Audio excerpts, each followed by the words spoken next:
The $1,000,000 question: how do entrepreneurs transition from self-employed to owning a business that turns a profit? My name is Chris Waters, and this podcast has the $1,000,000 answer. Welcome to CEO Secrets. Welcome back to another episode of CEO Secrets. I am here with the Inc. 500 winner for 2021.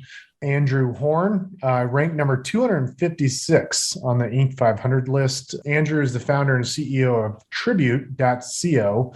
Super excited to talk about what his company does. But Andrew, you saw 1,734% growth over the past 3 years. Pretty wild. Yep. Welcome to the show, and I can't wait to dig in and learn what's the essence of the secret sauce to your massive growth over these past 3 years. Yeah, thanks so much. We're happy to be here. We're grateful for the growth. It's been a long journey full of peaks and valleys, and excited to share a little bit about our journey.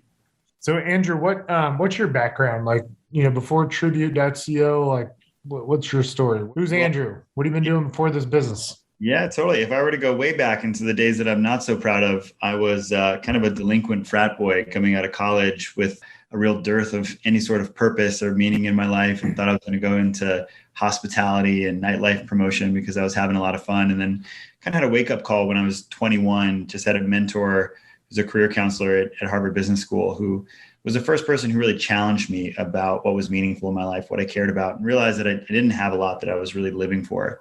And that sparked this journey. I just right into the wild, drove across the country from DC to Alaska with my dad, and discovered this deep down desire to be of service, and looked at some of the experiences I'd had in the realm of adaptive athletics, sports for youth with disabilities that I had kind of volunteered at throughout college, and realized that those were like the only experiences that I had had that were still things that I considered myself proud of. And so in this place of really having nothing that I was living for on purpose, no meaning, I realized that I just wanted to do more of that. I just wanted to be of service. And so that realization and frame of what was important to me led me to start this children's nonprofit called Dreams for Kids DC when I was 21 years old. That would end up growing to become one of the premier adaptive athletic providers in the DC metro area. We're still the provider for a lot of the sports teams there, including the Redskins, DC United, you name it. And then that experience led me into my first foray in tech, where I realized that there was a lot. Let me interrupt you. I got to interrupt you real quick. Yeah. What was the precipice or the low point where you're like, man, I got to stop doing club promotions and things of that nature and put my life in a different direction? Like, what happened? What was the event? Totally. The event was getting ready. I get goosebumps when I talk about it. I remember I was sitting on the roof of my fraternity house at Virginia Tech, and I was with my best friends, Tyler and Alex, and they were both headed off to these jobs that they were stoked about. They couldn't wait to leave and to dive into this thing. And I had nothing. I just even the jobs that I was interviewing for, I just didn't care about. And so I just had this moment of sitting there, and my friend Tyler looked at me and he said, "You know what? Can I be real with you for a second?" I was like, "Yeah, please." And he said, "Getting pissed off about it isn't going to change anything." And just realized that me kind of in this slump, wasn't going to change anything. I had to do something. And at the time I said I was reading that book, Into the Wild, and he was went on this journey to find himself. And I was like, well, you know what? If I don't know what I care about, what I want to do, maybe I should just dive into that first as the first step. And so that low point was being on there, getting ready to transition from college into the real world, and just realizing that I didn't have anything that I was excited about. And so that place of, oftentimes I've a coach friend who says that people are afraid to leap for what they really want because they're afraid that they'll lose their status quo, the thing that they already have, that they don't even really want, that we hold on to mediocre, to average, because we're afraid that if we jump for what we really want, we'll lose that. And that's kind of one of the benefits of rock bottom, is that when you feel like you don't have anything to lose, you're much more capable of doing something crazy, of leaping for what it is that you really want. And so that was my moment where I really leapt, and then, everything else from there. There's a lot. Ooh, man. I don't know if anybody's listening to this. That's a little nugget right there.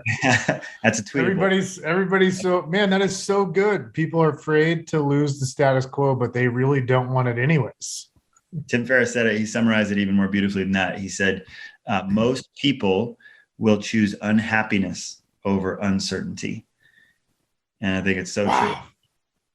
Jeez, I got to write that down, man. You got on video, man. So This is a profound thing right here. Unhappiness over uncertainty. Yeah. So what's your, like, what was it like for you growing up? Were your parents in, you started this nonprofit at 21, like, were your parents in this world? What did your parents do? What did they do? My mom is sitting right out of this door. She's been on podcasts all day too. So my mom's an author and a speaker. She was involved with something called the Hawaii Writers Conference, one of the kind of premier book conferences really in the world, for about 20 years in Hawaii, where I grew up. My dad was a Navy pilot and a physicist, and he used to run the big observatory on top of Haleakala and had started some of his own consulting practices. So without realizing it when I was younger, I definitely had parents who were doing something kind of that they wanted to do, running their own business. And so I had that experience. And so, I don't take that for granted. Like, I had the privilege of seeing that was a possibility to do something on your own.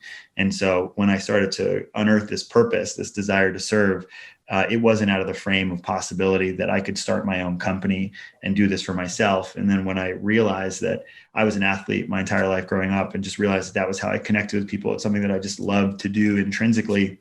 And I'd experienced really the absence of those opportunities for young people with disabilities. And I just saw this opportunity to take something that I love, that many, many people do not have access to, and see if I could share what I love with people who didn't have access to those types of things. And that ended up not only having a really profound impact in the lives of a lot of families in the DC metro area, but also in me, and I think this is, if we were to talk about the Inc. 500 and how we are here, ultimately the big lesson, which is present here as well, is that, like, the reason that I was successful and able to start that company with no experience as an entrepreneur, no real connections or funding sources to get going, was because I cared a ton about it, was that I believed in it, and I was connected to something greater than myself. It wasn't about me. It was about these families. It was about these kids. It was about giving them opportunities to connect.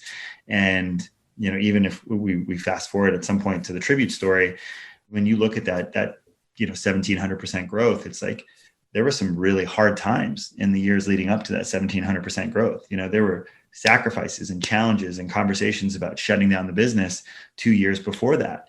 And the reason that we're still here, the reason that we're in the Inc. 500, is a similar reason, is because I believe in the power of this product. I believe in the power of appreciation and gratitude to connect people in their important relationships. And science shows that, these important relationships are probably the single most impactful determinant of long-term happiness and health, the quality of relationships. And so, this is just our kind of like way to use technology to foster meaningful connection in the world. And that purpose is what allowed us to endure those those valleys, because we cared about it. We believed in it.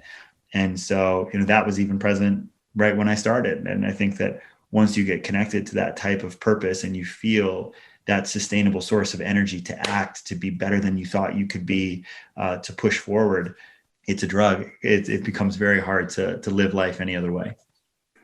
You mentioned Tim Ferriss earlier. What are some of your all-time classics? Like, when you think back to the books you've read, what are some of the books that have really moved you? Yeah, totally. I mean, one that I've been recommending to so many friends even recently is just Atomic Habits. God, I love that book.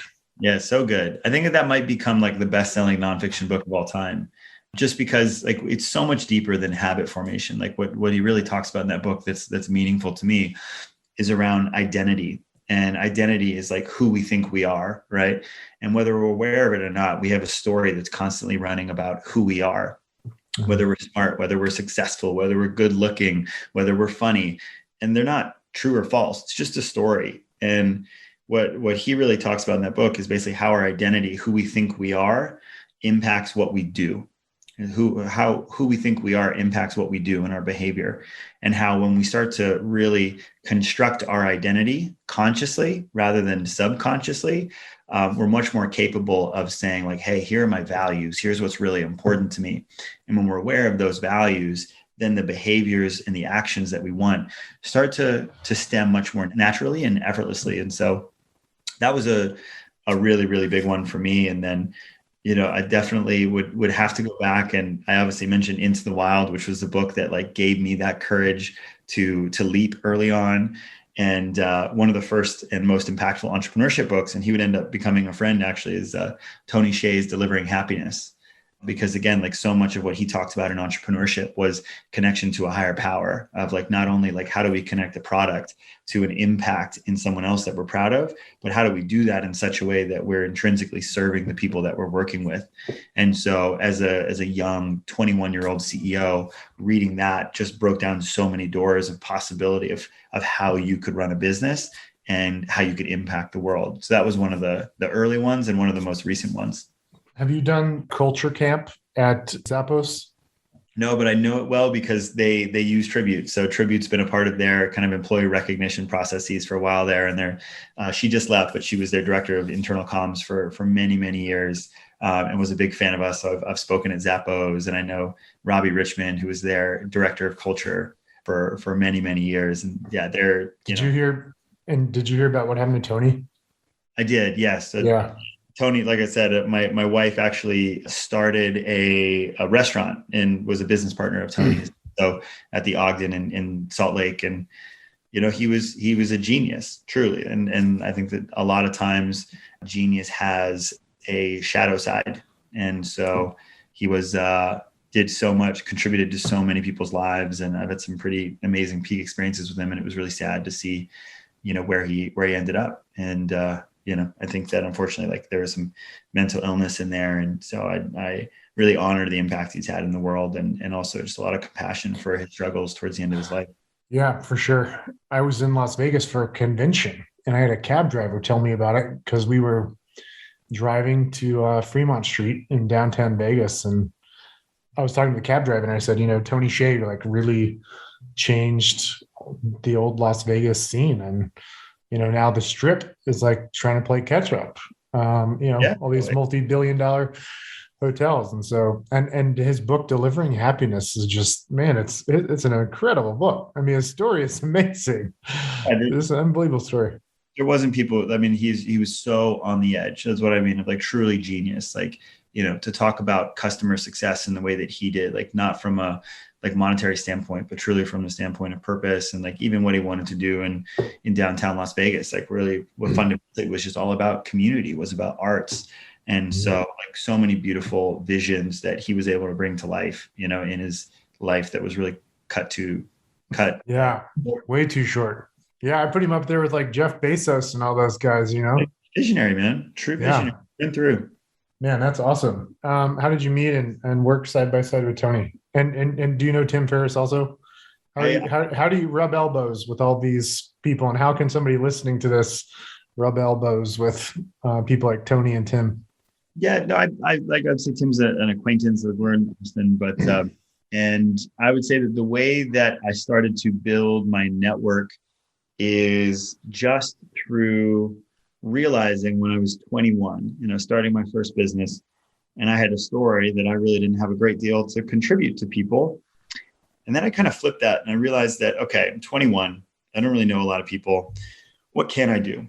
And so I started to realize that instead of, Adam Grant has a great book that just came out called Give and Take. And basically this idea of like, how do we give before we try and take? And like, who are those people who are the givers, and how does it impact your ability to succeed and to connect? And I just remember that when I started writing emails to people, my approach was always an introduction to, hey, we're doing this thing. It was appreciation for what it is that they're doing, of, hey, I love what it is that you're doing. I would always offer my support. I'd say it's like, if you ever need any sort of support in the realm of disability athletics, or, if I can ever even just come and like volunteer for your organization or support in any way, I'd be more than happy to. I would look to connect with other people. If there were other people that I did have in my network who I thought could be helpful, I was always really intentional about bridging gaps there. And so, how I went from that place to a place now where I feel very fortunate that I get to connect and relate with a lot of amazing people. But how it started, and for someone who's really getting started, is just to really go into those early conversations with the mindset of, how can I contribute here? How can I simply appreciate what someone is doing? How can I offer my own resources, whether that's time, money, connections? And that mindset, ultimately, of being the giver is something that people appreciate, and it's how you stand out from everyone else who just wants something from you.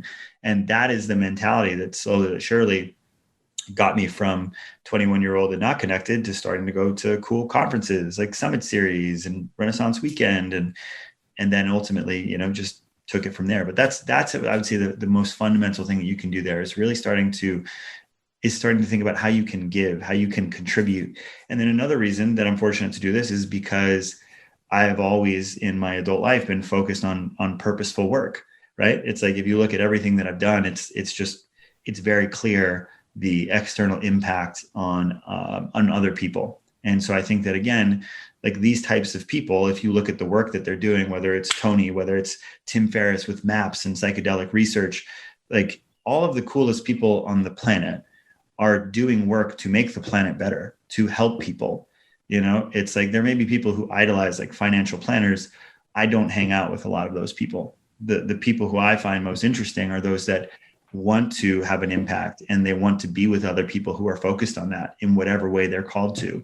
And so I think, again, being a 21-year-old who was doing something to help other people made me stand out, made me someone that other people were excited to support along my journey, because it wasn't about me and my own success in a way, right? It was about something greater than me. Did I hear you say you live in Austin? I do. Gosh, what is the deal? I live in Austin. We're newbies to Austin, so we're part of the great migration from New York and LA. Well, I'm an OG, man. I've been here my whole life. I moved to New York for 1 year and moved back. Cool. Yeah, we're out on Lake Travis, and we've come here. My friends are starting to call it freshman year in Austin because everyone's coming here, and so everyone had a couple of friends here and there. Yeah. But now it's like there's a kindness and a friendliness to it, because everyone's like, oh, who's going to be my community? And like, so there's a friendliness to it that's so nice. And then, after spending so many years in cities between DC, Chicago, and New York, it's just so nice to be able to look out my window and see a lake and like be able to go for a hike and walk around the neighborhood without hearing cars and construction. Well, do you have kids? Married? How old are your kids? 5-year-old son named Hiro, who is getting ready for a swim lesson. And I grew up in Hawaii, and surfing is my favorite thing to do on the planet. And so to see him falling in love with the water is currently one of my favorite things on the planet. And just one kid, one son. Yeah. I have a 5-year-old girl and a 3-year-old girl. We might have been on the other side of the soccer pitch, man. It's possible. I've been at ballet lessons and cheerleading, and I haven't been in soccer yet. I'm sure this is on my horizon, but we're not far from Lake Travis. We live central. Actually, I see Tim Ferriss at my Starbucks, the Starbucks I go to quite frequently. There you go. Anyways, yeah, we'll have to connect. So your mom is an author. You said she writes books. She's a speaker. First off, it sounds like you have some amazing DNA based off what your dad does. And I wanted to ask you earlier: is your dad excited about seeing the movie Top Gun? He most definitely is. He was a space guy. He was a plane guy. So Top Gun for sure. And there was like that HBO show on space exploration, like landing on the moon, that he was stoked about. So my brother and my dad are the like academic scientists in the family. So my brother's works at NASA. My dad was a pilot, physicist. My brother kind of followed that track. And then I'm, outside of being an entrepreneur, but I also do a lot of work in the realm of really confidence, communication, and connection. And that's obviously so influenced by my mother and her work, which as an author, she focuses on communication pretty heavily, of really like how to articulate important ideas, how to deal with difficult people, how to connect in any situation. So she's definitely been like a huge role model and hero in that world. So the reason, we're talking today is to talk about the growth of your business Tribute. And for people on here that haven't heard of Tribute, why don't you tell them what Tribute does and Totally. How you came up with the idea, and then we'll kind of get into the nuts and bolts. It was a divine intervention. So the easiest way to explain Tribute is just to tell a quick story about how it came to be. So on my 27th birthday, I was dating this wonderful woman named Mickey, who has since become my wife. And so Mickey told me that we were just going to go out for dinner. We're going to have an easy night for this birthday. And she basically takes me out to dinner, and then we're just going back to our apartment in New York. And I swing open the door. And when I swing open the door, I see like 30 pairs of shoes that I didn't recognize. And I was like, what's going on? And then I hear this countdown, 3, 2, 1, surprise. Like all my friends jump out. And like, so I was like, okay, great. Like I didn't want to do anything big, but this is fun. These are the people that I love. And about halfway through the party, she jumps up on a chair and she's like, all right, everybody in the living room. And everyone scurries into the living room. And then she puts on this projection screen and I have no idea what's going on. I was like, what's happening? And she hits play. And what I didn't know is that Mickey had reached out to 25 of my closest friends and family members and asked them all to submit a 1-minute video telling me why they love me. And then she edited those clips together into one video montage. And I sat in the back of the room as my dad tells me that he loves me. And I know my dad loves me, but he doesn't say those words that often. So it was quite special. And it's my mom telling me how proud of me she is and how grateful because I helped her to start her new consultancy. And then my new best friend, Matt, telling me that I was his best friend for the first time. And at that moment in the video, I just, sitting in the back of the room, just lost it. I just started bawling because I was so overwhelmed with this outpouring of love that I was receiving. And so that went on for 20 minutes. And I came out of that experience and I looked at my girlfriend, Wow. Mickey, and said, this is the best gift I've ever received. How did you do this? And she looked back at me and she says, well, it sucked. And I was like, what do you mean it sucked? And she's like, I had to email these people like 200 times. I had to collect videos through Dropbox and Drive and text message. And then I had to edit it all together in iMovie. And so immediately I recognized that, oh, wow, I just received this incredible gift. It's really, really hard to do it. I, being an entrepreneur, just went to Google and I typed in group video montage. And I was like, whoa, there's nothing to do this. So I think that one of the most important reasons and one of the quickest ways to find purpose is to use business as a means to solve a problem that you care about. And so what's the problem? Hey, tribute videos are amazing. I now know that firsthand, and they're really hard to create. So our mission just became, hey, how do we make it easier for people to experience the joy and love and gratitude that I just experienced? And within a couple of months, I found my co-founder, Rory, and we set off on this mission to do it. We raised a little bit of capital, and then we went from a little mission to help people to create group video montages to now over 5 million people having created these videos full of love, gratitude, appreciation, support for people across every occasion, whether that's birthday, graduation, someone who's injured, someone who's at the end of their life, someone who's getting married, you name it. And we've been able to be a crucial part of all those big celebrations and milestone experiences for folks.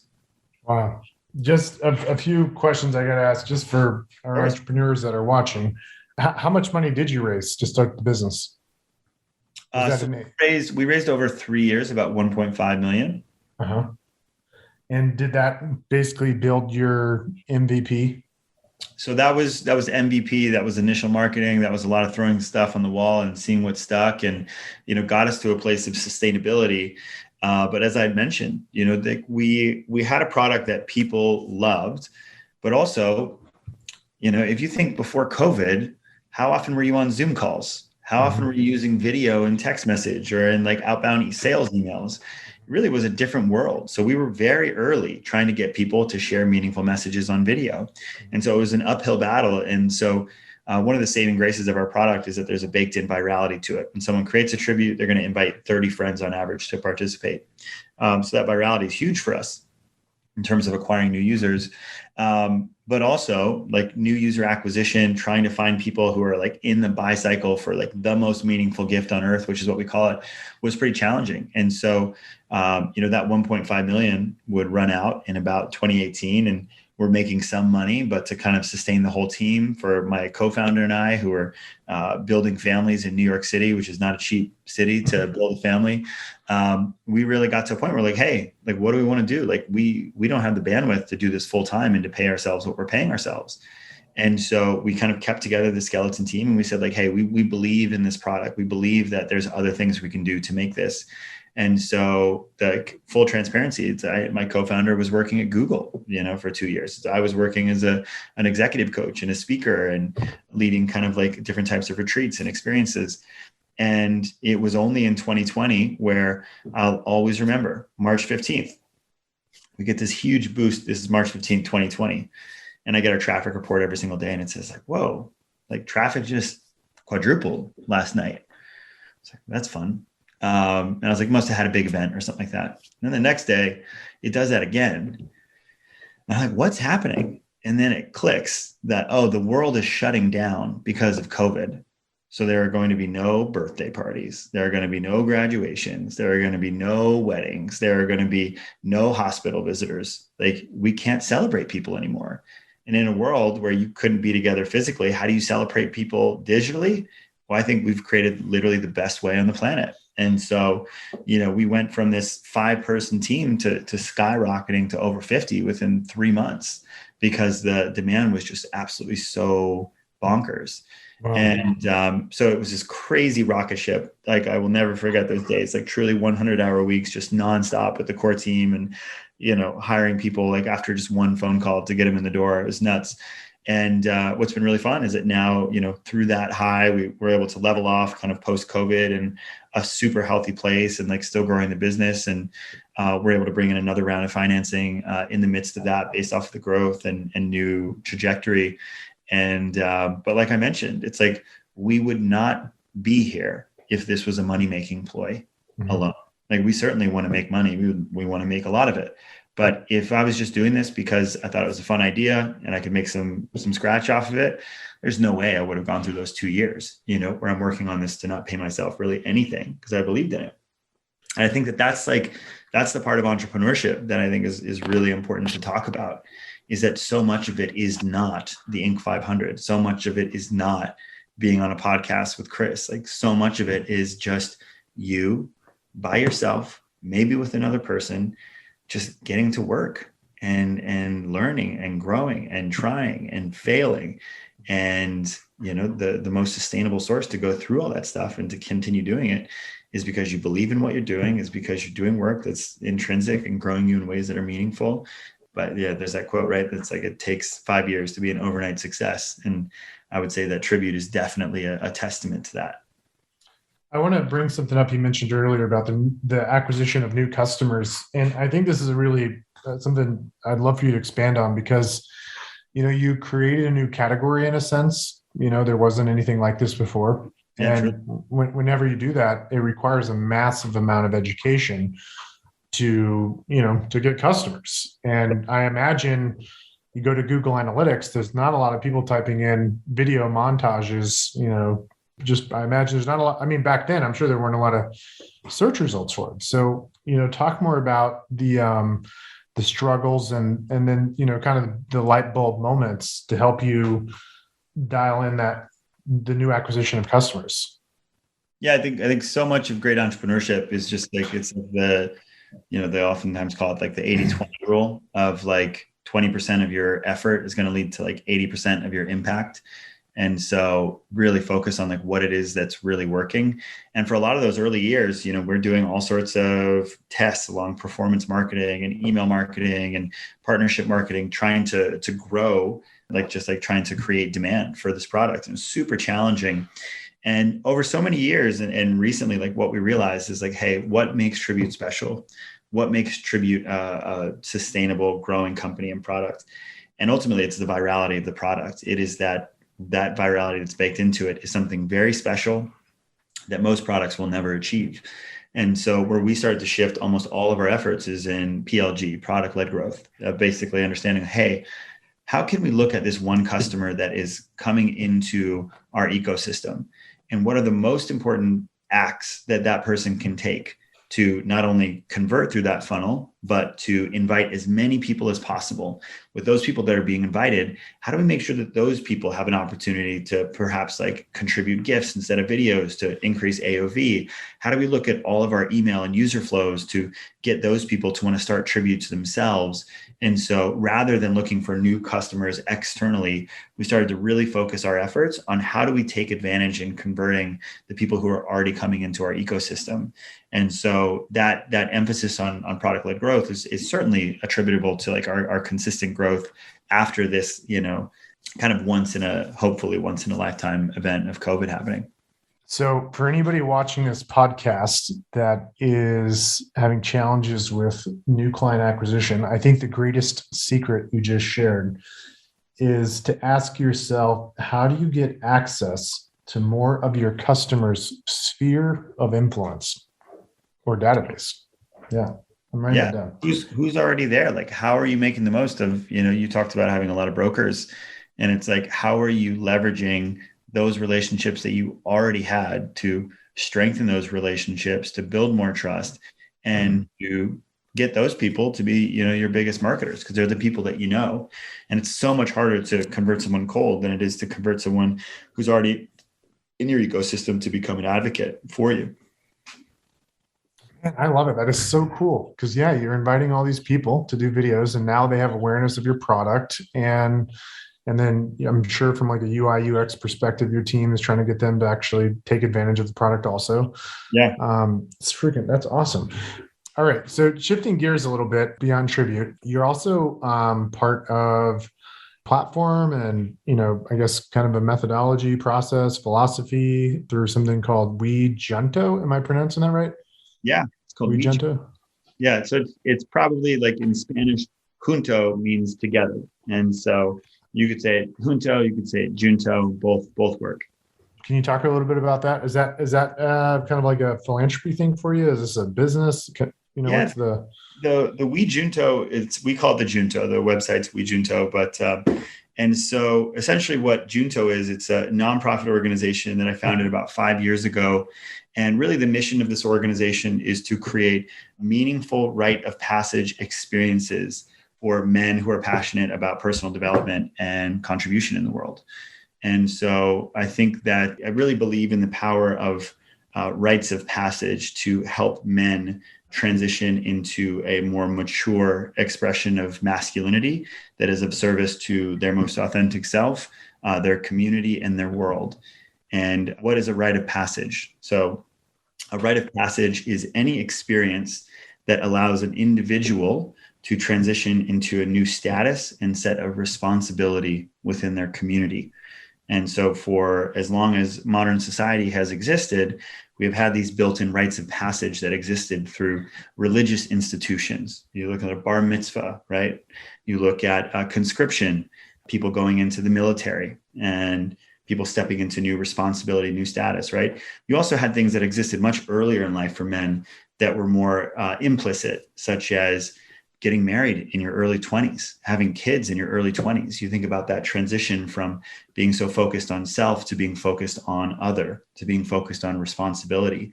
When I think that responsibility is so fundamental to establishing a sense of purpose.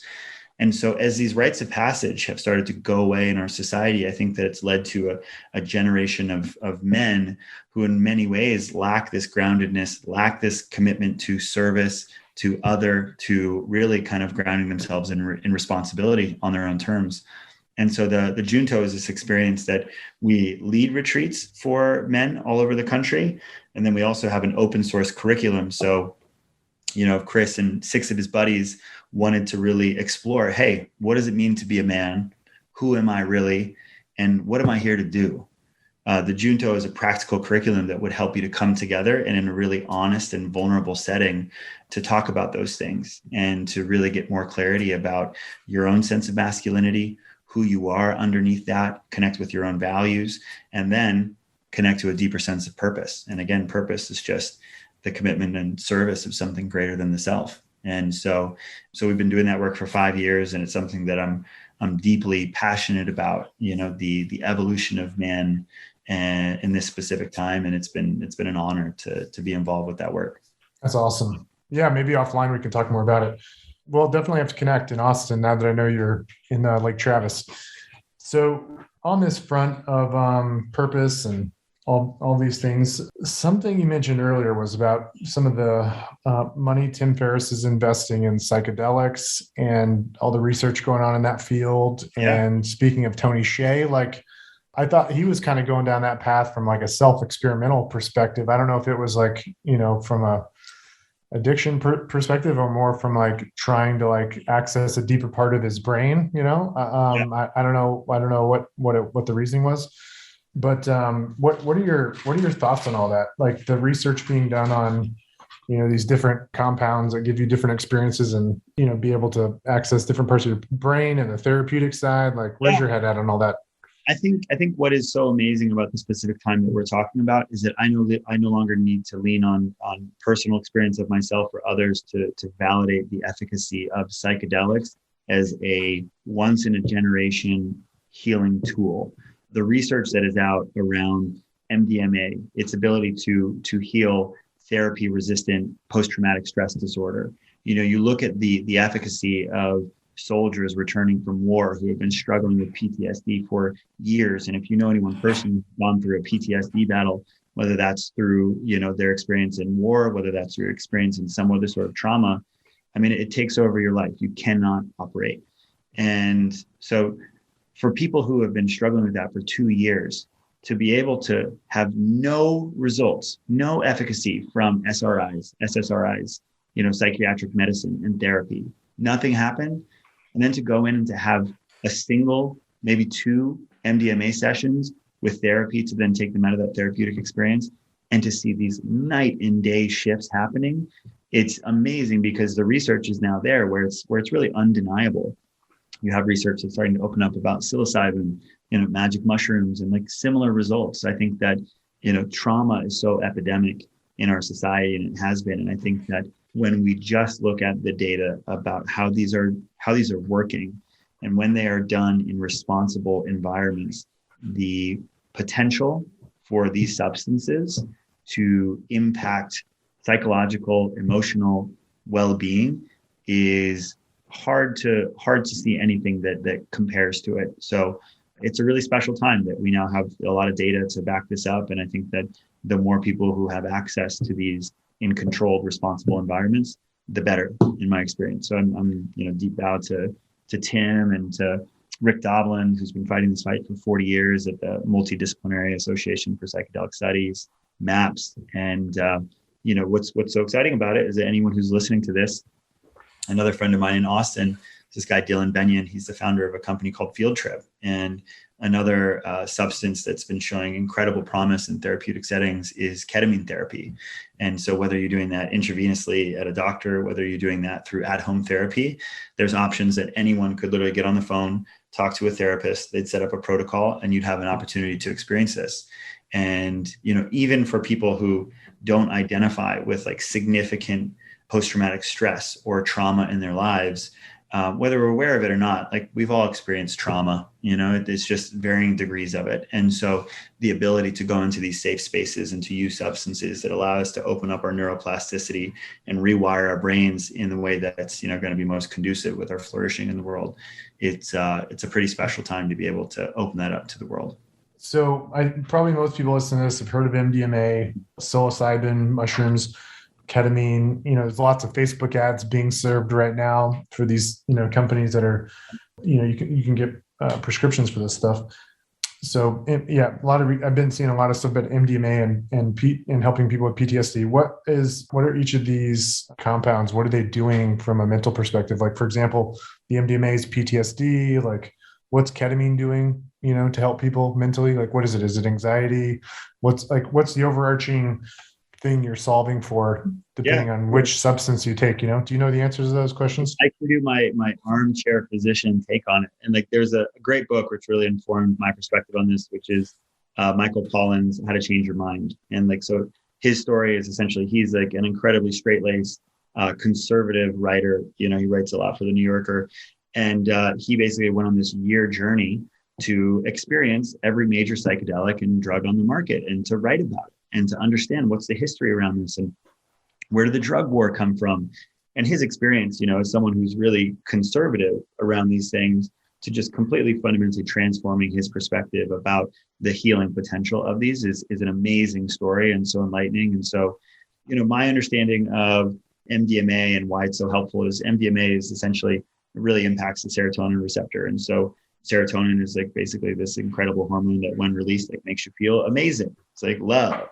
And so you can imagine that if someone's experiencing a real significant rush of this chemical in their body, they're filled with love and kind feelings, that they are capable of going back into traumatic experiences, which is like what a therapist will oftentimes do, is give you an opportunity while in this state with serotonin flooding your body to go back into a traumatic experience, which without the serotonin is completely inaccessible to you because it's just too intense. And so with the serotonin there, you're able to go back into that and from a place of love, from a place of compassion, experience the trauma, learn from it, and process it in a way that is much more conducive for integrating that experience into your psyche and into. So that's how I understand like MDMA. I think that like with psilocybin, like one of the things that really happens on that is a psychedelic is that the part of the brain that like regulates your ego, and not in the sense of like ego, hyperinflated sense of self, but just your sense of self. So it's like my ego literally is just my sense of self. So it's like Andrew ends here, right? That's the end of Andrew. It's like there, right here. It's like my sense of self. It's how I gain spatial awareness about how my body moves in space. And so what happens with psilocybin is that you can have these experiences where your ego starts to slow down really significantly. And so you can imagine that like your sense of self starts to dissolve a little bit. And in that state, you can find profound senses of connectivity with other people, with nature, with humanity. And, that sensation of connectedness can be really profound in shifting people's frame of reality and who they are and what's important. And then ketamine is like, I don't know as much about ketamine, to be quite frank. I do know that ketamine is a dissociative. So ketamine is like when you take it, it used to be used by the military in battlefields. Like if someone has like a really major wound, they would chock them full of ketamine because it would allow them to basically disassociate from their body. And if you're experiencing a lot of pain, you can imagine that you probably don't want to be associated with your body, right? Because there's a lot of pain. Yeah. So ketamine would facilitate that experience. But in terms of how ketamine therapy really works and the values of that, I can't really speak to that one. Okay. Awesome, man. Well, thanks for tying a little bow around that. Yeah, a lot of the podcasts out there, a lot of people are talking about this stuff, right? And it's been going on for several years, not just recently. Totally. There's a guy who's really fascinating. So I think that, the preeminent voice in the space is Rick Doblin from MAPS.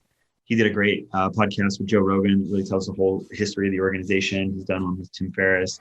There's another guy who's really more covers it from like a societal lens of like the drug war and the kind of adverse implications and impact of it. And his name's Carl Hart. He's a professor at Columbia, super fascinating guy to listen to. But yeah, it's in our lifetime, you're going to see a profound shift in how we think about medicine. And I think psychedelics Have you heard of a guy named Alexander Shulgin? I've heard of him. I don't know much about Alexander Shulgin. Okay. He invented a lot of these compounds back in the 60s and 70s. So he's got a book you can buy called Picali, and Cool. he recently passed away. He's like in his late 80s, or he was in his late 80s. And you can watch lots of YouTube videos of him talking about, how he and his wife tested these compounds, and they created these compounds for psychiatrists back in the like 60s and 70s. Yeah. So anyways, his wife was actually, I think it was at John Hopkins or Harvard, just on stage talking about how, it's important that the younger generations right now don't overindulge in these substances, because you don't want to lose the magic of what they can do to help you. And these compounds, their ability to help you, is going to be even more profound than what they're even already discovering. Yeah. So anyways, setting, making sure that you're doing it with intention, with support, and proper integration. Yep. Well, this has been great, man. I'm so excited to meet a fellow Austinite.